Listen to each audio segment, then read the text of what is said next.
শালার মেয়ে লোক এতক্ষণ আসার সময় হয় না, কতক্ষণ ধরে এখানে দাঁড়িয়ে আছি। কেউ যদি এক্ষুন দেখে ফেলে, বাবাকে গিয়ে যদি বলে দেয় না, বাবা আমার মেরে পোঁতের ছাল তুলে দেবে। এতক্ষণ আসার সময় হয় না। সকালে উঠে ভাবলাম আজকে দিনটা ভালো যাবে, গার্লফ্রেন্ডের সাথে একটু দেখা করবো, একটু এটা ওটা খাবো, কিন্তু শালার মেয়ে লোক এখনো আসছে না। এইখান মেরে গিয়েছে, ওটা কি আসছে রে? আরে ভাইপো, এখানে কি করো? কই কাকু, কিছু না তো। না, জামা কাপড় পরে এখানে দাঁড়িয়ে আছো সাহেবের মতো, তাই জিজ্ঞেস করলাম। আরে না না না, আমি একটু মামার বাড়ি যাবো তো, তাই একটু দাঁড়িয়ে আছি। ও মামার বাড়ি যাবে তো, এখানে কি কি কি করছো?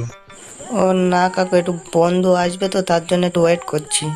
ও, তা সাবধানে থেকো, এখন যা দিনকাল পড়েছে। মানে? আর বলো না, তোমাদের বয়সী ছেলে মেয়েরা এত প্রেম করছে, এত পালাচ্ছে না, তাই আর কি বললাম।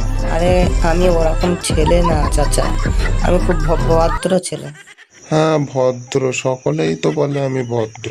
তা ভাই, বন্ধু কখন আসবে? এই তো আর 2 মিনিটের ভিতরে চলে আসবে। গার্মেন্ট গেছে, ওটা কে রে? আমার মেয়ে লোক এখন আসার সময় হলো, ফাঁসবো আমি আজকে, আর ফাঁসবো। কি ভাইপো, কি দেখছো পিছনে? ও ও চাচা কিছু না। কি গো, কি হলো এত তাড়াতাড়ি রাখছো? আজকে আমি শেষ। আরে কে মা তুমি?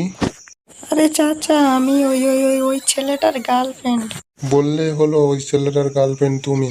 ওটা আমার ভাইপো, খুব ভালো ছেলে, আমি চিনি। আরে চাচা, তুমি ভুল ভাবছো, 7 বছরের রিলেশন আমাদের। হ্যাঁ বল, সব বল তুই। আরে ভাইপো, এটা আমি কি শুনছি? এদিকে ঘোর। আরে চাচা না, মানে ও মিথ্যা কথা বলছে, আমি ওকে চিনি না। তুই কে রে, আমাকে এভাবে ফাঁসাচ্ছিস?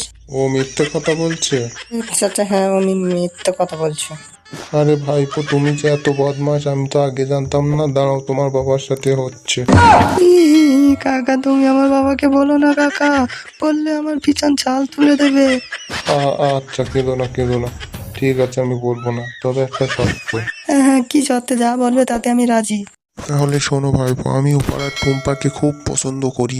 তা আমাকে বলেছে 10,000 টাকার একটা হাত দিতে হবে, তারপরে আমার সাথে প্রেম করবে। তুমি 10,000 টাকাটা দাও, তাহলে আর বলবো না। শালার চাচা নিজের ক্যারেক্টার ঠিক নেই, আমাকে সাবধান করতে এসছে। আবার নাকি 10,000 টাকা। কি ভাবছো ভাইপো, টাকাটা দেবে না বাপকে বলবো?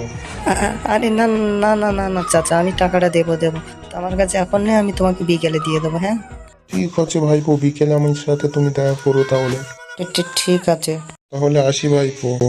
শালার চাচা, তুই আমাকে এভাবে ফাঁসিয়ে 10,000 টাকা নিলি, তোর কিছু বলিনি, তোর ব্যবস্থা আমি পরে করবো, আগে একে সামলাই। কি গো, এত তাড়াতাড়ি ডেকে এখন চুপচাপ আছো যে? এই তুই আসলি আসলি, দেখে দেখে চাচার সামনে আসলি। আমি কি করে জানবো যে তোমার চাচা ওটা? তা তুই ওভাবে সব কিছু বলে দিছিস কেন? আমি মিথ্যে কথা বলতে পারি না। ও কত এসেছে আমার সত্যবাদী রে। তোর জন্য আজকে আমার 10,000 টাকা বাচ্চা গেল। ঠিক আছে, তাহলে আমি আজকে বাড়ি যাচ্ছি, দাও তুমি যা পারো করো। আরে দাঁড়া রে দাঁড়া, যাস নি, আরে দাঁড়া। শালা আজকের দিনটাই খারাপ, শালা 10,000 টাকা বাচ্চা গেল, এদিক গার্লফ্রেন্ডটাও পালালো। দুধ ছাতার মাথা, আর কিছু ভালো লাগে না, শালার বুড়োরা আমি দেখছি পরে। আরে বন্ধুরা, এইসব চাচাদের থেকে দূরে দূরে থাকবেন। ভিডিওটা কেমন লাগলো সকলে জানিয়ে দেবেন।